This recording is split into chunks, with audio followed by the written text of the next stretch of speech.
And so that's why you're hearing, oh, yeah, we'll invest $500 billion here and all that. They're going to move these pharmaceutical manufacturing facilities to the U.S. because this is their market.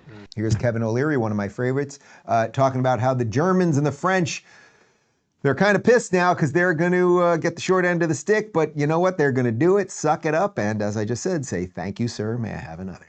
For them. Already the French and the German are whining this morning about this deal, or this potential deal. But the only reason they care is pharmaceuticals and automotive.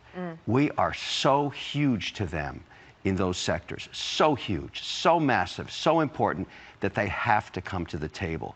And you know, this is a big deal, and so that's why you're hearing, oh yeah, we'll invest $500 billion here and all that. They're going to move these pharmaceutical manufacturing facilities to the U.S. because this is their market.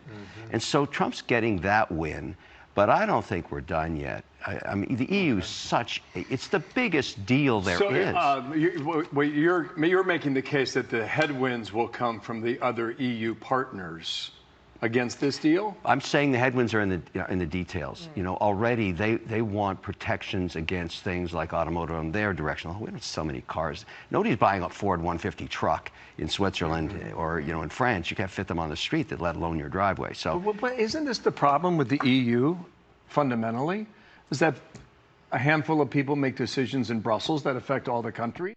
Well, yes, you're right about that, Bill Hemmer, and I think most Europeans are realizing that they should not have signed on board the giant EU project because you basically outsource control of your country to bureaucrats in Brussels. And of course, that's what Brexit was all about. And I think most European countries, in retrospect, if they could go back and had maintained more sovereignty over their countries and particularly their borders, I mean, that is largely what led to their open border project.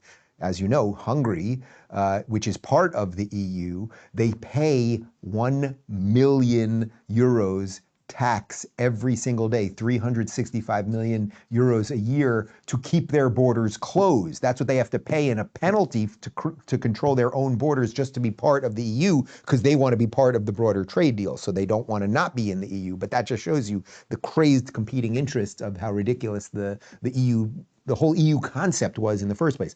But basically what Mr. Wonderful just laid out there was, yeah, the Germans and French, there was no choice. They were going to take this deal, and the deal is really good for the US. And when we start moving some of those manufacturing plants, particularly the pharmaceutical ones, we're building plenty of cars here. But when we move pharmaceutical plants here too because of these deals and the investment that's going to come here, it's going to be even better for us. And we're going to find out more over time as to what happens there.